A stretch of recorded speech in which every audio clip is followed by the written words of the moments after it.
is there a true contender in the SEC? Now, I'm not talking for the conference because obviously any conference has a contender. It's not just going to be a conference full of pretenders unless you're talking to a Big Ten fan. What I'm talking about is there a national title contender? Not a college football playoff, a national title contender. And to me, to give you the definition, I think if you are a national title contender, you are someone that can go win the whole thing. And there's been this discussion, at least with how good the Big Ten looks with Ohio State and Oregon. Penn State, obviously, I would still throw them in there, but maybe they're a little bit behind the front too. And we could talk maybe about Texas Tech, Miami, all these different pieces that look really strong. Who from the SEC could be a national title contender? And there's been almost an opinion that maybe it's no one. And so what I've done is write down some of the names that could be potential contenders as we go into October, where we really start to define who's a tier 1 program. Now, it's not like it's going to be a tier 1 like we have like with 2022 Georgia, where, yeah, it's tier 1 and like compared to other national title contenders and some of the best ones of all time, regardless of the season, they're going to match up. We're talking in the silo of just what 2025 looks like in a tier 1. Georgia is still going to be there. We could talk about how they just lost to Alabama. Alabama's got their number. You're damn right about that.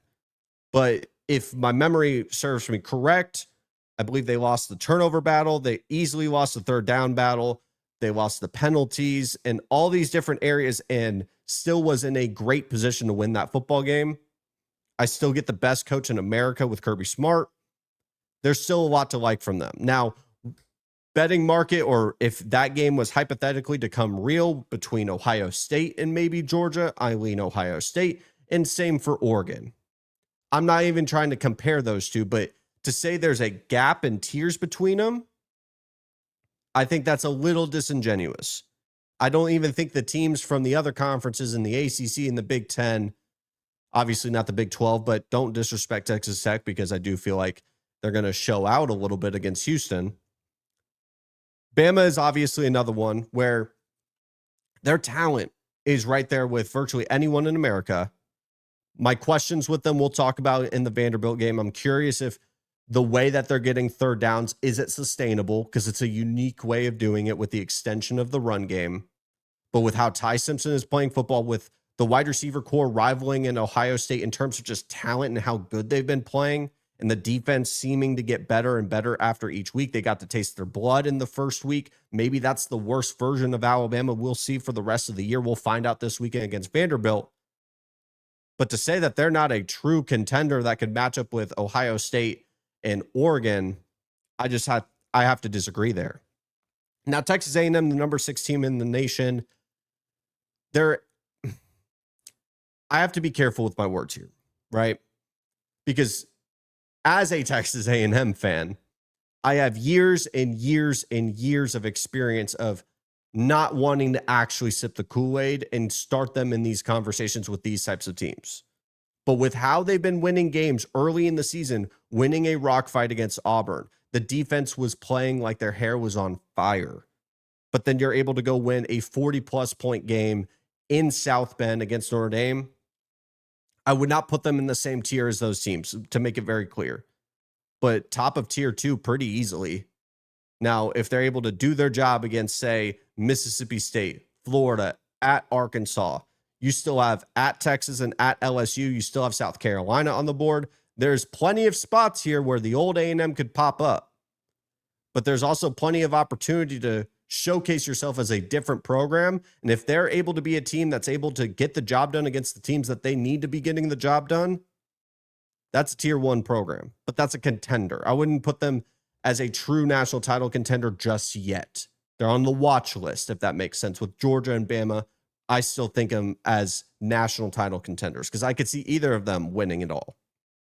Oklahoma, I don't see them as a national title contender. And it's not even because of the John Mateer injury.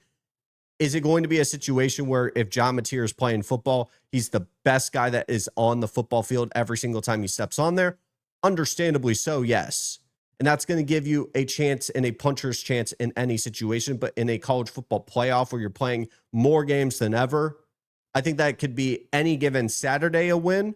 but I don't see that as a sustainable way of winning, although their defense looks fantastic. I just don't think they have a non-John Mateer way of winning, but we may get that with Michael Hawkins. If he's not able to play with Texas, they may find a new way to win because they don't have to rely on just John Mateer heroics. Texas, it's to be seen. It's to be seen. They have not earned the right to be a top 10 team. They're talented enough to be a national title contender. I can't definitively say that they are at this point. Ole Miss, number 4 team in the nation. Number 4. We do not know how high their ceiling is. Trinidad Chambly looks great. You can't put Austin Simmons in at this point. The defense is playing better. I would still put them in tier 2. I can't say that they can win a national title at this point. I don't think they've earned that yet. LSU, Tennessee, and Missouri. I know Missouri, if you don't mention them, they get viscerally upset. But those 3 programs, I think, are either going to be tier 2, tier 3. And I just don't see them as any true national title contender. So to answer the question, does the SEC have any true contenders? And when we talk about true, we're talking about national title winning contenders. I think they have 2 of right now, with that being Alabama and Georgia. To be fair, I'm very selective about teams that can go and win the national title. And so I truly do think that there's maybe 2 right now with a lot of potentials. A lot of teams that could easily step up in there. But it is October. This is the time we find out. So it's to be seen.